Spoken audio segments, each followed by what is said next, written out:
Hi, my name is Chuck. I walk by faith and not by sight. You're going to want to check out this exclusive, raw interview with a talented young man who is an inspiration in the community. So this is Jose Moreno. He's a friend of mine. He also came through Casa de Vida and currently is about to start his career in Cal Fire. And I wanted to put him before you and ask him a few questions, you know what I mean, so he can inspire other youths and gentlemen that are suffering an addiction. So Jose, how are you doing today, man? I'm doing good. Just excited to start my new career. Jose, it was a pleasure having you here when you were at Casa. We bonded up. We did a lot of workouts, man. We had a lot of laughs. We went to a lot of events. We even made a couple crazy videos. But what I wanted to know was, tell me a little bit, or at least for the audience advantage, what your life was like before you began your fire training. So before my training in fire, before I even decided to be a firefighter, I just never thought I would be a firefighter in the first place.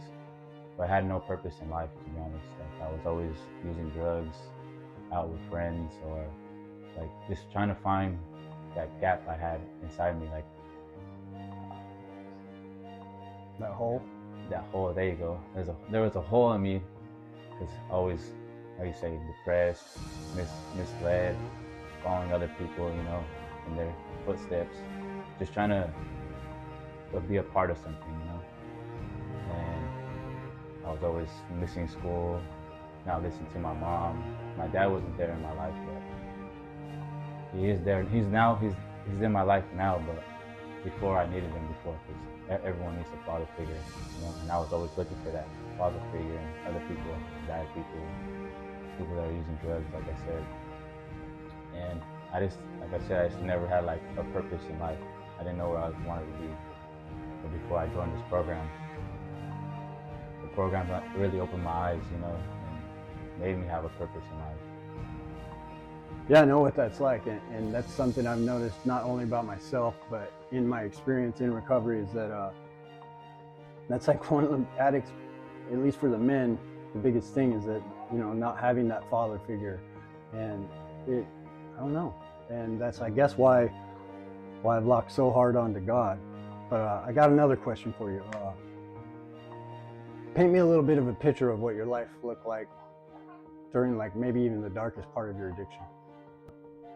One of the darkest moments of my addiction would be hitting rock bottom, losing everything, losing my job, losing my car, just losing everything, and losing friends and family, people that I thought trusted me, but they didn't, because I was using drugs too much, and I just felt that like, how you say, this abandonment in life, I hear you, man. So what was like the first step? What did the first step in order to go into the right direction look like for you? I would say the first steps I would take is, like I said, is finding my higher power. I knew of him, like I said, but I didn't have that connection. Like I used to I didn't talk to him before like I used to now, and just like I said, he makes you feel whole again, and takes away your depression, your anxiety, your nervousness. Just makes you feel that person that he wants you to be, That's right. I mean, if he is for us, who can stand against us, right? Let me ask you this too. Who would be some of the people that were your like biggest inspiration in this journey of getting away from this old life? Like, who inspired you? Who comes to your mind as far as inspiration? So I would say my biggest inspiration would be my grandfather back there, as you can see. He just, how do you say, like, he opened doors for a lot of people, opened their eyes too, like just Casa de Vida, He created this program to help people and pull people out of the gutter, like I was once in, and I just say that he's a good person.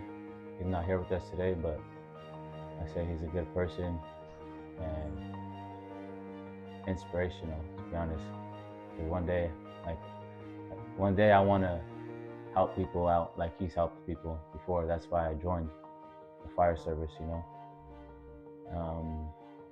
Is there anybody else you could think of offhand? I'll say brother John, you know, he's helped me along my new journey. And before, I didn't know about the California Conservation Corps. He's the one that brought that to my attention. You know, he helped me join that program, the fire service. Because if it wasn't for him, I wouldn't even be in the fire service, to be honest. Yeah, both of those gentlemen are huge inspirations, both in my life today, as well as Grandpa. Grandpa Moreno, Jose Moreno.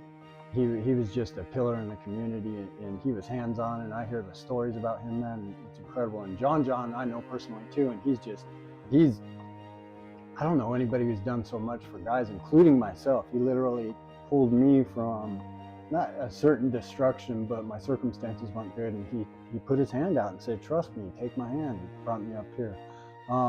So about your fire training, was there any point, because I've been through this as well, that you were like, I'm not going to be able to do this. I'm not going to be able to either know all this knowledge or physically even be able to do it, you know?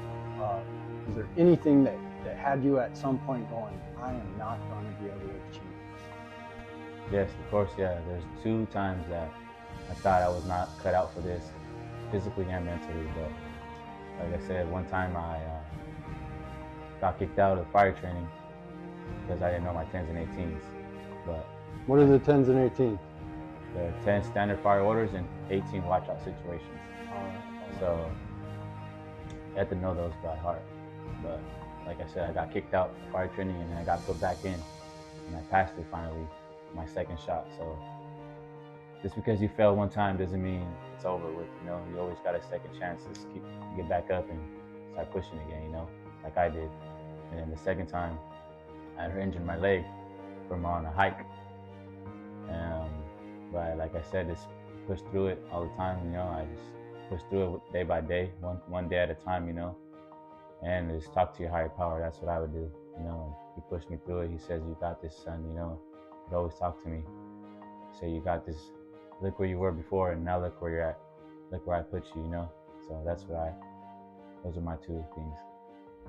Well, Jose, I want to thank you so much for taking the time to do this little interview. I'm hoping it's going to inspire people. I know you're still packing and getting ready to head off to your first station and join your elite team of firefighters. And I just hope that you have the best luck in your career. Keep your nose clean, brother. You know, you're a hero. You're an inspiration. And you've already fought some fires, so I thank you for your service, and I wish you the best of luck. Thank you, sir.